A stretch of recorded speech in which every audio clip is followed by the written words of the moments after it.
사람은 시선을 의식하는 존재입니다. 특히 한국 정서는 더더욱 그렇죠. 대부분 사람은 자기 만족보다는 타인의 시선에 자신이 어떠한지를 더 중심을 봅니다.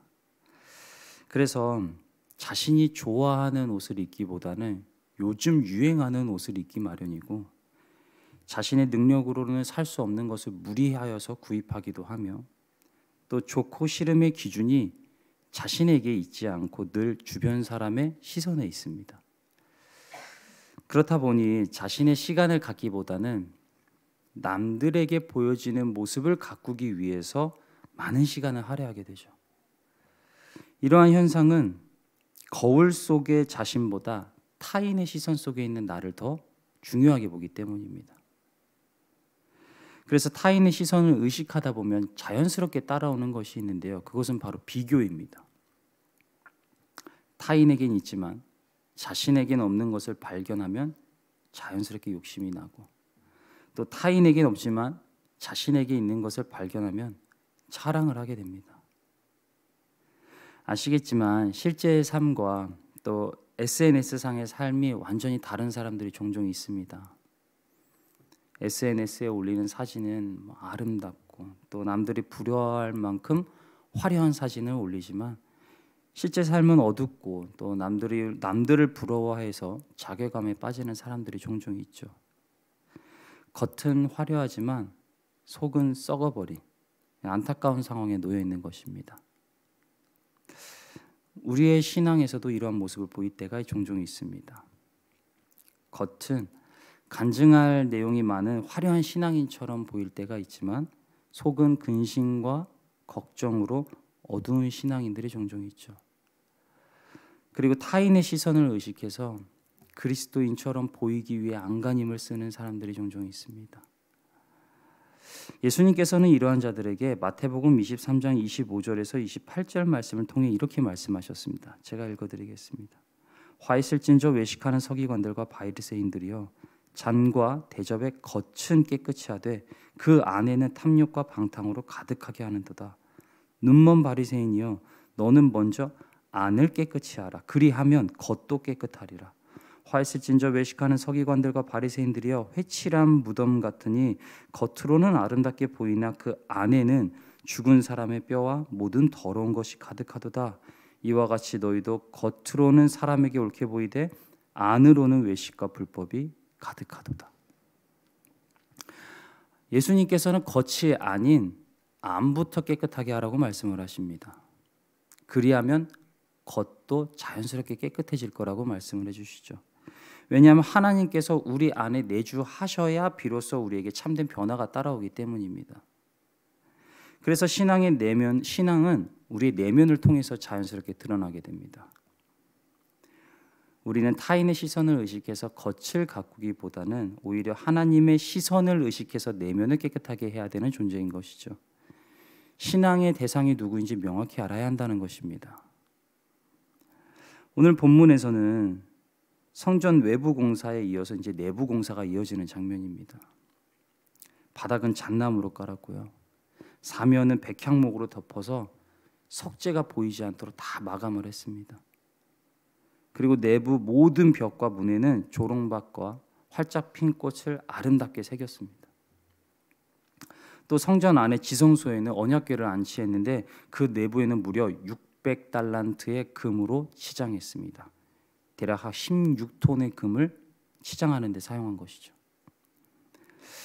조금 이상한 장면이기도 합니다. 왜냐하면 일반적으로 다른 건축물들은 내부보다 외부를 더 화려하게 꾸미기 때문입니다. 왜냐하면 사람들에게 보여줘야 하기 때문이죠. 건축물의 웅장함과 위대함, 그 나라의 위엄과 영광을 드러내기 위해서는 당연히 사람들이 볼 수 없는 내부보다는 모든 사람이 볼 수 있는 외부를 더 화려하게 치장하고 싶어 할 것입니다. 하지만 솔로몬은 성전 외부보다 성전 내부를 더 화려하게 꾸밉니다. 성전 건축 자재인 석재가 드러나지 않도록 바닥은 잣나무로 깔고 벽면은 귀한 백향목으로 마감을 하죠. 그리고 그 나무 위에는 아름다운 문양을 새겼습니다.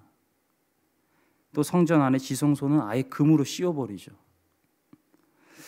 분명히 이 성전이라는 곳은 일반 백성들이 함부로 들어올 수 없는 곳이었고, 특히 금으로 뒤덮인 지성소는 대제사장만이 1년에 딱 한 번만 들어가는 곳임에도 불구하고 솔로몬은 성전 내부를 더 아름답게 꾸미고자 노력했습니다. 즉 솔로몬은 하나님이 임재하시는 처소를 최고의 것으로 마련하고자 한 것이죠. 성전 건축을 해서 나라의 위상이나 왕의 위엄을 나타내고자 한 것이 아니라 성전을 오직 하나님을 위해서만 건축을 한 것이고, 백성들에게 보여주기 위해서 성전을 건축한 것이 아니라 오직 하나님을 위하여 성전 건축을 했다는 것을 우리는 지금 이 장면을 통해서 알 수 있습니다. 솔로몬은 성전 건축의 이유와 건축의 대상이 누구였는지 명확히 알았던 것이죠. 솔로몬은 성전이 하나님이 임재하시고 하나님이 계실 처소이기 때문에 최선을 다하여 가장 좋은 것으로 아름답게 건축을 한 것입니다. 하나님을 위해서만 지은 것이죠. 사랑하는 성도 여러분, 하나님의 백성은 외면을 치장하기에 힘쓰기보다 하나님이 임재하시는 마음의 중심을 아름답게 가꾸고 거룩하게 구별할 수 있어야 합니다. 마음의 성전은 겉이 화려한 것이 아니라 내부가 아름다워야 하는 곳이기 때문입니다. 사람이 보는 나 자신이 중요한 것이 아니라 하나님이 계실 내 마음이 더 중요하다는 것이죠. 하나님이 계실 마음의 성전을 거룩하고 아름답게 꾸미는 것이 더 중요하다는 것입니다. 말씀 시작에 나눈 것처럼 우리 모두는 사람을 인식하는 존재입니다. 심지어 내 시선보다 타인의 시선을 더 의식하고 더 의지하기도 합니다.